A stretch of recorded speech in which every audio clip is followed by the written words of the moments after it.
Et si ton sommeil sabotait tous tes efforts de perte de poids et de prise de muscle? Le constat, c'est probablement que tu fais attention à ce que tu manges, tu t'entraînes, tu essaies d'être régulier, mais tu négliges peut-être le seul levier qui pilote tout le reste. Le problème que tu peux avoir, c'est que tu optimises ton alimentation, ton entraînement, ta routine, mais tu dors 5 à 6 heures par nuit, tu te réveilles fatigué, tu tiens toute la journée au café. Résultat, tu as de plus en plus faim, tu as moins de motivation et tu as des performances qui stagnent. Ce que tu vas découvrir dans cette vidéo, c'est pourquoi le sommeil change absolument tout, les 5 leviers qui donnent 80% des résultats et un plan applicable dès ce soir. Le sommeil, c'est vraiment un levier qui est oublié, ok? Si tu veux des résultats, alors commence par ce qui pilote tout, donc le sommeil. Cette vidéo va être très pertinente pour toi si tu travailles beaucoup souvent devant un écran, si tu t'entraînes mais que tu manques d'énergie, si tu gères ton alimentation mais que tu craques le soir, ou si tu bois du café toute la journée pour tenir. Alors si tu te reconnais, cette vidéo est faite pour toi. Rapidement pour t'expliquer, si tu arrives à bien gérer ton sommeil, tu auras des bénéfices immédiats, tu auras plus d'énergie au réveil, tu auras moins de fragale et tu auras une meilleure récupération. Et donc dans cette vidéo, tu vas pouvoir comprendre ce qui te sabote, corriger avec 5 leviers du 80-20 et la loi de Pareto et avoir un plan concret dès ce soir. Donc le sommeil, non, ce n'est pas juste du repos, c'est complètement faux. Ok, le sommeil, ça pilote ton cerveau, tes hormones et tes résultats. Le mythe, c'est souvent dormir égale du temps perdu, c'est un mode pause.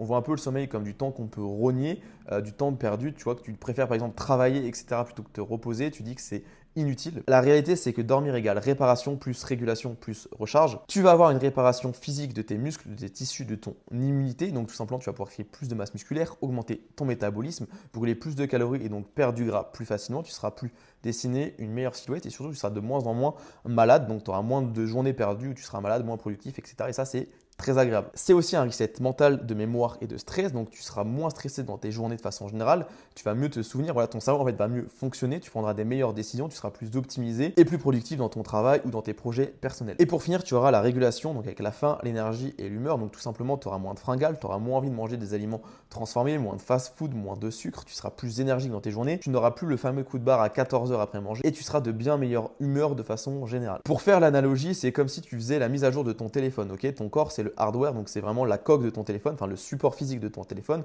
Et le sommeil, c'est la mise à jour nocturne. Donc si tu l'interromps, tu as tout qui rame. Mais là, c'est pareil. Si tu interromps ton sommeil, en tout cas qui ne fonctionne pas bien, ton corps ne va pas du tout bien marcher. On va faire un mini test rapide. Si tu te réveilles fatigué, que tu as envie de sucre l'après-midi ou tu as des performances qui stagnent à l'entraînement, si tu en as plus de 2, oui, alors la suite va t'aider. En fait, le sommeil, il ne s'ajoute pas, il multiplie. Si tu prends deux personnes avec le même plan alimentaire, le même plan d'entraînement, ils auront des résultats extrêmement différents selon leur niveau. La phrase clé, c'est le sommeil n'est pas un bonus, en fait, c'est un multiplicateur. Si tu dors mal, ton corps te sabote même avec le meilleur programme. Tu as 3 boutons du sommeil. Le premier bouton, c'est la faim. Tu manges plus sans t'en rendre compte ou à l'inverse, tu vas y avoir beaucoup plus de satiété et ça, pour une perte de poids, c'est bien plus facile. Tu vas avoir le deuxième bouton qui est la récupération. Donc, tu vas soit progresser, soit stagner en fonction de ton sommeil. Et enfin, la motivation. Le sommeil va avoir un rôle clé fondamental. Soit tu vas tenir, soit tu vas craquer. Et là, on a un modèle qui est très simple. En fait, ton corps suit forcément ton énergie. Ton énergie, elle dépend de quoi? Elle dépend de ton sommeil. Donc, tes résultats dépendent de tes nuits. C'est logique. Et si tu dors mal, alors ton déficit calorique devient une bataille parce que ton corps va te pousser à manger plus.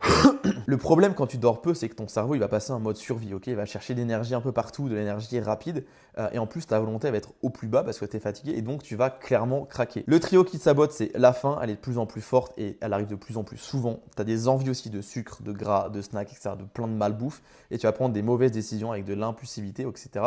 Quand tu vas choisir entre soit te faire à manger, soit commander un Uber Eats, et bah tu vas commander un Uber Eats et ça va être que des choix comme ça qui mis bout à bout en fait vont flinguer complètement ta progression. Tu as un piège qui est invisible, c'est que tu vas potentiellement augmenter tes portions sans le voir. Tu vas ajouter au fur et à mesure de ta journée des grignotages, des petits riens. Ça peut être le croissant le matin en arrivant au bureau, 2 ou 3 chocolats l'après-midi et 1 ou 2 gâteaux le soir et bam, tu te retrouves avec 500 ou 600 calories de plus que prévu. Et ça peut être aussi un peu pervers et te dire qu'en fait tu mérites ce que tu as parce que tu n'arrives pas à changer, etc. Et qu'en fait ton corps est fait comme ça et que tu ne pourrais pas perdre du gras, prendre du muscle, etc. avancer vers ton objectif. Et ça, c'est pas parce que tu as un manque de motivation, ok? C'est parce que tu as très sûrement un manque de sommeil. Donc là, je te donne un petit protocole anti-fringale. Le matin, tu t'exposes le plus possible à la lumière du soleil et si tu peux l'avoir directement dans les yeux. Le matin, tu t'exposes le plus possible à la lumière naturelle. Il faut que tes yeux puissent voir cette lumière-là, plus un grand verre d'eau avec un petit peu de sel pour rester hydraté. Parce que forcément, durant la nuit, eh bien, tu as dormi, donc tu t'es déshydraté pendant 6, 7, 8 heures. Le midi, tu fais un repas avec pas mal de protéines. À 16 heures, tu prends une collation qui est planifiée. Comme ça t'évite de craquer sur une barre au chocolat, des bonbons, etc. Et le soir, un dîner sain plus une routine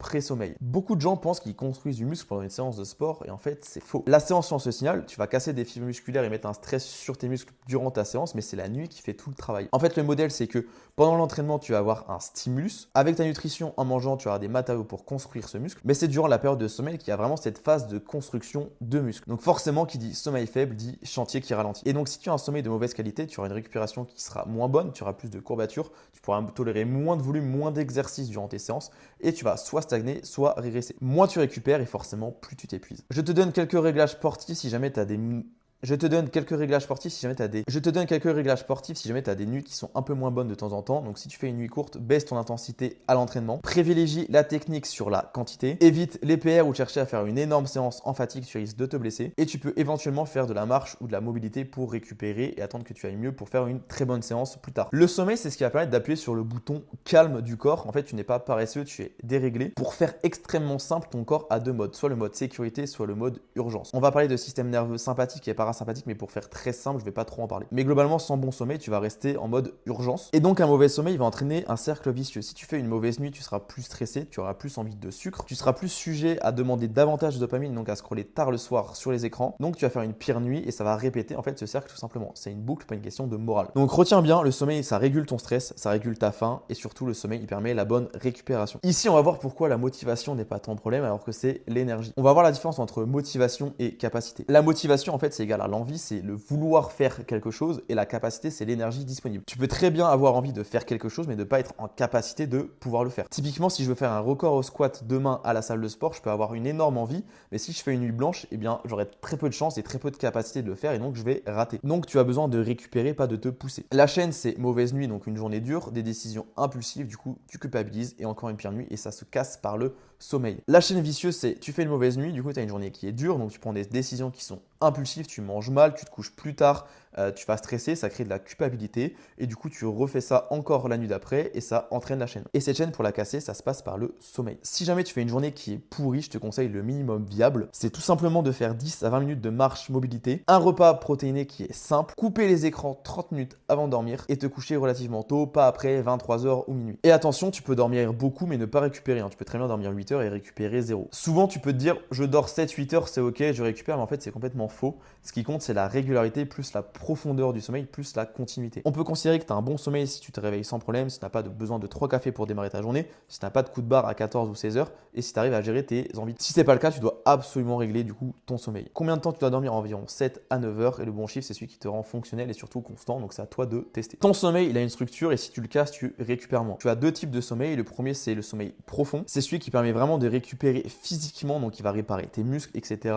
Si jamais tu as des inflammations, des douleurs quelque part, c'est vraiment à ce moment-là que ça va opérer. Et ensuite, tu as le sommeil paradoxal où lui, ça va être plus ta récup mentale, ta récup du cerveau, etc. pour faire diminuer ton stress, pour que tu puisses mieux réfléchir, etc. Vraiment reset en fait ton cerveau. Et il te faut absolument les deux. Tu te doutes bien. Le piège, c'est d'avoir un sommeil qui est morcelé. Tu dors peut-être assez sur le papier, mais surtout tu vas te réveiller 1, 2, voire 3 fois dans la nuit. Tu vas scroller juste avant, etc. Donc tu auras un sommeil de moins bonne qualité malgré le fait que tu dormes beaucoup sur le papier. Et si tu casses la continuité, tu auras tout simplement une moins bonne récup. Donc les 3 règles pratiques, c'est un lever régulier. Ok, ça c'est vraiment un ancrage numéro 1 qui est fondamental. C'est de se lever tous les jours à la même heure, même le week-end, pour éviter du coup de déstabiliser ton sommeil, de déstabiliser ton cycle et du coup d'être fatigué en fait H24. La deuxième règle, c'est de protéger ta fin de nuit. Et parce que j'entends ici, c'est tout simplement de ne pas boire trop d'eau avant de te coucher parce que tu risquerais de te lever plus tôt que ton heure en fait de lever pour aller aux toilettes et ça va vraiment casser ton rythme. Ça va entraver ta nuit de sommeil et la fragmenter. Et enfin, évidemment, limiter au réveil l'alcool, la chaleur, le stress. Ok, on veut se réveiller dans la bonne façon. Limite, tu peux faire une bonne routine. Je vais pas t'en donner une ici parce que c'est vraiment propre à chacun, mais de prendre le temps de se réveiller, etc. et éviter le stress parce qu'on a déjà un pic de cortisol, ce serait dommage en fait d'en rajouter une couche. Ici, on va voir le levier des 80 avec les 5 réglages qui changent absolument tout. On va voir 2 leviers qui font déjà une énorme différence. La première règle, c'est si tu as 0 ancrage, et bah c'est la merde. Il faut absolument que tu aies une heure de lever qui soit fixe. Si tu ne fais qu'un seul truc, c'est vraiment stabiliser l'heure du réveil. Donc tu te réveilles tous les jours à la même heure, que ce soit la semaine, le week-end, les vacances, etc. Tu verras, ça changera tout. Ensuite, la deuxième règle, c'est la lumière du matin. Ok, si tu peux t'exposer 5 à 10 minutes dehors ou à la fenêtre, en tout cas pour faire pénétrer de la lumière naturelle dans tes yeux, ça va réveiller le cerveau, tu auras un meilleur rythme circadien et ça va faciliter faciliter aussi l'endormissement le soir. L'autre règle, ça va être au niveau de la caféine et du timing. Ok, essaye de stopper la caféine 8 à 10 heures avant de te coucher. Tu peux très bien t'endormir même en ayant pris de la caféine juste avant de te coucher, mais tu auras un sommeil qui sera de bien moindre qualité. Et si jamais tu t'entraînes après le travail, donc assez tard le soir, où tu prends de la caféine, etc. pour te stimuler, je t'invite à faire attention à ça et pourquoi pas prendre d'autres variantes qui ne disposent tout simplement pas de caféine. Ensuite, ça va être surtout de stopper les écrans ou en tout cas de les mettre en mode nuit. Donc sur tous les téléphones, on a un mode nuit qui permet de mettre un peu l'écran un peu plus jaune, ça permet de filtrer les lumières bleues et de regarder du contenu calme. Éviter l'archi-scroll où tu vas être sur TikTok, sur Instagram et vraiment envoyer beaucoup d'informations à ton cerveau. En fait, ça va le stimuler, ça va le mettre en ébullition. Il ne va pas être prêt pour dormir et à se calmer. Et donc l'idéal pour être sûr, c'est de faire 10 à 30 minutes sans écran avant de dormir tout simplement. Ensuite, la quatrième chose, ça va être d'avoir une chambre fraîche. Ok, si tu peux l'avoir entre 18 et 20 degrés. Alors quand c'est l'hiver, c'est plutôt simple, il suffit de moins chauffer. En plus, ça fait des économies d'énergie. Et l'été, c'est tout simplement de laisser ta chambre fermée pour éviter d'avoir la chaleur qui rentre, etc. Pourquoi pas d'avoir une clim ou un ventilo, mais en tout cas, le fait d'avoir une chambre fraîche facilite énormément le sommeil, il faut que tu testes. Il faut aussi que tu sois absolument dans une obscurité complète, donc il ne faut pas que tu aies de lumière de réveil, de choses comme ça, d'horloge, de téléphone, d'ordinateur, de télé, ou même à travers tes stores que tu as les lampadaires extérieurs qui viennent mettre de la lumière. Si tu peux être dans l'obscurité la plus grande, ça va vraiment faire un game changer. Et évidemment d'être dans une pièce qui est extrêmement silencieuse. Alors si tu es en maison, logiquement, tu n'as pas trop de soucis.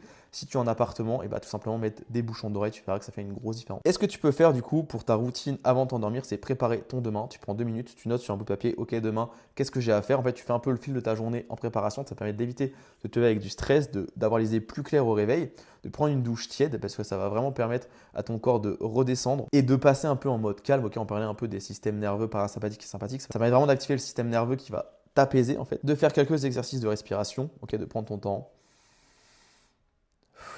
de respirer juste 1 minute avant de te coucher, ça peut vraiment changer la donne. Et à la place du coup de scroller sur ton téléphone ou regarder les écrans, ça peut être de la lecture, de l'étirement, ou si simplement par exemple tu es en couple, discuter en fait avec ton ou ta partenaire avant de te coucher, c'est très bien aussi. Et attention, tu peux tout faire bien et quand même ruiner ton sommeil le soir, et ça on va le voir du coup par rapport à la nutrition. Tu as 4 gros saboteurs du soir, c'est l'alcool, les repas trop lourds ou trop gras, du sucre tard plus du grignotage devant les écrans et de la caféine tardive. Toutes ces choses-là vont saboter ton sommeil, ils vont le rendre moins productif, moins réparateur, et du coup tu peux quand même mettre une bonne routine, etc. en place, mais si tu consommes ce genre d'aliments, en tout cas ça peut l'altérer. Donc moi ce que je te conseille, c'est faire des dîners simples, protéines, féculents, raisonnables, des légumes et du gras modéré, ni trop léger ni trop lourd, et ça sera parfait. Dans l'idéal, si tu peux manger au moins 2 heures avant d'aller te coucher, ça t'évite du coup de te coucher avec l'estomac plein, avec le système digestif qui travaille à plein régime, et au moins tu te couches tranquille. Et tu peux dire oui, mais l'alcool ça me permet de m'endormir beaucoup plus vite, et c'est vrai que quand on boit 2-3 verres, évidemment on a tendance à s'endormir relativement vite, certes, mais tu récupères beaucoup moins bien. En fait, tu vas dormir, tu vas avoir des heures de sommeil, mais ta qualité elle va vraiment être piètre. Donc ce que je te conseille, c'est de boire de l'eau entre les verres, d'arrêter assez tôt par rapport à ton heure de coucher et de manger avant, évidemment, mais ça, tu connais. Le premier cas, c'est tout simplement que tu n'arrives peut-être pas à t'endormir. Ok, les causes, ça peut être le cerveau actif, soit parce que tu scrolles sur les écrans, ou soit parce que tu as pris de la caféine. Donc ce soir, ce que tu peux faire, c'est faire 30 minutes sans écran, plus un exercice de respiration juste d'1 minute. Et dans la semaine, tu te fixes du coup une heure de lever fixe tous les jours, plus la lumière le matin. Tu te forces à ouvrir les volets, etc. T'exposer juste 2, 3, 4, 5 minutes, tu verras, ça fera une grosse différence. Deuxième cas, tu te réveilles dans la nuit. La cause, ça peut être l'alcool, la chaleur ou trop d'eau trop tard. Et donc, ce que tu peux essayer de faire, c'est de rafraîchir au plus possible ta chambre pour être entre 18 et 20 degrés. Et il faut que tu évites de regarder l'heure ou de scroller juste avant de te coucher parce qu'en fait, ça va faire stresser un peu ton cerveau. Tu vas peut-être t'endormir directement, mais tu vas travailler l'heure d'après parce que justement, ton cerveau n'aura pas été dans un mode où il est apte à s'endormir. Le troisième point, c'est si peut-être tu te réveilles fatigué en fait, et la cause, ça peut être soit une dette de sommeil, soit une irrégularité, pardon. Donc demain matin, ce que tu peux faire, c'est te lever avec la lumière naturelle du soleil et bouger 5 minutes. Donc ça peut être faire quelques étirements, faire quelques squats. Si tu peux marcher dehors, le faire. Il y a plein de façons de faire. Et ce soir, tu te couches juste 30 minutes plus tôt et tu fais ça toute la semaine et tu verras, ça devrait se régler. Et le quatrième cas, c'est probablement que tu détruis tout le week-end. Donc c'est-à-dire que la semaine, tu as un bon rythme, etc. Mais bon, le week-end, tu te couches à 6 h du matin, tu bois de l'alcool, tu manges n'importe quoi, etc. Et du coup, tu arrives le lundi, mardi, mercredi, tu es complètement déboussolé. Donc ce que je te conseille, c'est même si tu te couches tard le week-end, c'est de te lever à des heures quasi identiques par rapport à la semaine. Du coup, quitte à faire une sieste courte, tu vois, dans l'après-midi plutôt que faire une grosse grasse mat et te lever à midi. Et comme ça, tu peux recaler doucement le dimanche et être moins décalqué en fait le lundi en début de semaine. Et donc là, ce que je te demande, c'est juste de faire 7 jours. Alors pas forcément qu'il soit parfait, mais juste d'essayer d'améliorer ce que tu fais déjà actuellement. Tu appliques, tu observes et puis tu as juste ce qui marche vraiment sur toi. Donc voilà les règles du jeu, hein, c'est un lever fixe, ça c'est vraiment fondamental. 1% mieux tous les jours, c'est mieux que 0%. Et pas d'obsession. Ok, le but, c'est pas de se dire que tu veux absolument maîtriser ton sommeil à la perfection parce que tu auras forcément des sources de stress externes, des choses qui vont arriver dans ta vie, etc. Et donc, tu ne pourras pas maîtriser à 100%. Donc, il faut pouvoir se détacher de ça, mais en tout cas, faire le maximum que tu puisses faire de ton plein gré. Et ce qui peut être intéressant, c'est noter chaque jour ton énergie de 0 à 10 plus tes fringales de 0 à 10 en fonction des changements que tu mets en place. Est-ce que le fait de, par exemple, d'arrêter les écrans le soir, tu te sens plus énergique dans ta semaine? Est-ce que le fait de te coucher 30 minutes plus tôt, ça te donne moins de fringales, etc. Et ça peut vraiment t'aider du coup dans ta perte de poids et ta prise de muscle. Donc je te mets le plan juste ici, tu pourras mettre pause pour du coup l'avoir. Et si tu rates un jour, et bah tout simplement tu reprends le lendemain. Ok, tu ne compenses pas, tu sécurises juste le lever à la même heure fixe et tu reprends comme si de rien n'était. Et si tu veux des résultats pour perdre du poids, prendre plus de muscle ou être plus en forme, commence par tes nuits, c'est absolument fondamental. Ok, le sommeil c'est pas un bonus, c'est la fondation. Donc si tu as un meilleur sommeil, tu auras moins faim, tu auras plus de contrôle sur ton alimentation, tu auras une meilleure récupération, tu auras un stress qui soit plus bas, tu auras une meilleure motivation et ce sera plus facile de faire des choses. Et juste 5 leviers, ça permet d'apporter 80% des résultats. Ok, tu n'as pas besoin d'aller dans la micro-optimisation, de routine, etc. La phrase à graver, c'est tu ne changes pas ta vie avec plus de volonté, tu la changes avec un meilleur système et ce système commence la nuit, c'est ton sommeil en fait. Donc ce soir, je te fais confiance, tu fixes ton horaire de lever pour demain, tu fais 10 minutes sans écran avant de dormir. Ok, il faut mieux faire que ne pas faire. Je te remercie d'avoir regardé cette vidéo et protège tes nuits.